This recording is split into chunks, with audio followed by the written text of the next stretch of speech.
और मध्य प्रदेश की राजनीति में एम फैक्टर नहीं चला, यानी मुसलमानों को उनकी आबादी के हिसाब से राजनीतिक हिस्सेदारी नहीं मिली। बीजेपी ने तो एक भी टिकट इस वर्ग के नेता को नहीं दिया। ये निर्णायक भूमिका में रहता है। एमपी में क्यों नहीं चला एम फैक्टर, जानने के लिए देखिए हमारी खास रिपोर्ट। 91% आबादी हिंदुओं की है, जबकि अल्पसंख्यकों की आबादी 9% है। इस 9% में सबसे ज्यादा 6.5% हिस्सेदारी मुस्लिम वर्ग की है। बाकी जैन, बौद्ध, ईसाई, पारसी, यहूदी और सिख की आबादी है। अल्पसंख्यकों में एक बड़ा वर्ग मुस्लिम का होने के बावजूद 2023 के चुनाव में उन्हें राजनीतिक हिस्सेदारी नहीं मिल सकी। कांग्रेस ने 2 टिकट मुस्लिम नेता को दिए, बसपा ने 4, सपा ने 3 और आप ने 2 टिकट दिए। बीजेपी ने एक भी टिकट मुस्लिम वर्ग को नहीं दिया। बीजेपी ने 2013-2018 के चुनाव में एक टिकट दिए थे। कांग्रेस ने 2013 के चुनाव में 3 टिकट दिए थे। 2018 के चुनाव में 2 टिकट दिए थे। भारतीय जनता पार्टी सबका साथ सबका विकास करती है, उसमें जाति भेद वर्ग भेद देखकर विकास नहीं करती है। भारतीय जनता पार्टी की जितनी भी योजनाएं हैं वो सभी जाति और गरीब कल्याण के लिए है। देश में और प्रदेश में जो भी गरीब होगा उसके कल्याण के लिए भारतीय जनता पार्टी प्रतिबद्ध है। और रही बात मुस्लिमों की, देखिए मुस्लिमों के साथ जो अन्याय कांग्रेस पार्टी ने आज़ादी से लेकर अब तक किया, तुष्टीकरण की राजनीति, उनमें भेद डाला, उनमें भ्रम डाला, अराजकता का माहौल पैदा करने के लिए उनका इस्तेमाल सिर्फ वोटों की राजनीति के लिए किया। भारतीय जनता पार्टी ऐसा नहीं करती है।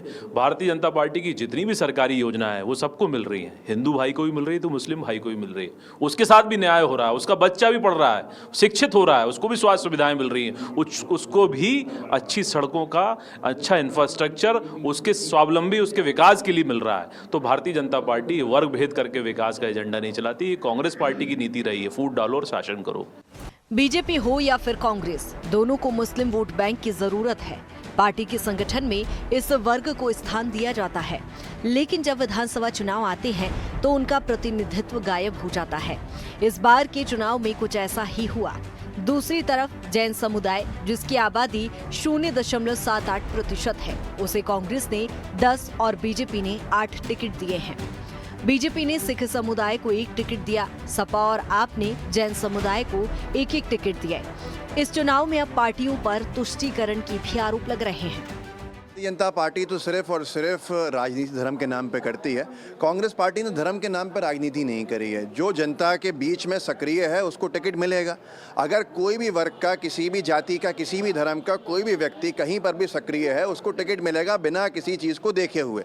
मुस्लिम समुदाय को पिछली बार भी रिप्रेजेंटेशन दिया था, इस बार भी कांग्रेस पार्टी देगी, क्योंकि सबको रिप्रेजेंटेशन देना ही कांग्रेस पार्टी का काम रहा है। और सबसे बेहतर चीज़ यह है कि टिकट ज़रूरी है, पॉलिसी मेकिंग के अंदर क्या हिस्सेदारी है। पॉलिसी मेकिंग के अंदर जो भाजपा एक तरह से भेदभाव से भरी पॉलिसी बनाती है, कांग्रेस पार्टी सबको साथ में लेकर चलने वाली पॉलिसी बनाती है। अगर सामान्य वर्ग के लोगों के लिए कुछ है तो अल्पसंख्यक वर्ग के लिए भी है। अगर सामान्य वर्ग के बच्चों की शिक्षा के लिए है तो मुस्लिम वर्ग की शिक्षा, बच्चों की शिक्षा के लिए भी हमारे पास विजन है। और यही आज की तारीख में सबसे ज़रूरी काम है कि कैसे हम सबको लेके चल सकें। हिंदू मुसलमानों के अंदर हमारे वचन पत्र या हमारी चुनाव की सूची को नहीं बांटा जा सकता। ये तो भारतीय जनता पार्टी की सूची होती है जिसको इस तरह से बांटा जाता है, क्योंकि भाजपा भेदभाव करती है। कांग्रेस पार्टी के लिए हर एक वर्ग बराबर है और सबको साथ में लेके चलना हमारी जिम्मेदारी है, लेके चलेंगे। राजनीति में अल्पसंख्यक की भागीदारी को लेकर अब सवाल खड़े हो रहे हैं। चुनाव दर चुनाव का प्रतिनिधित्व कम होती जा रहा है।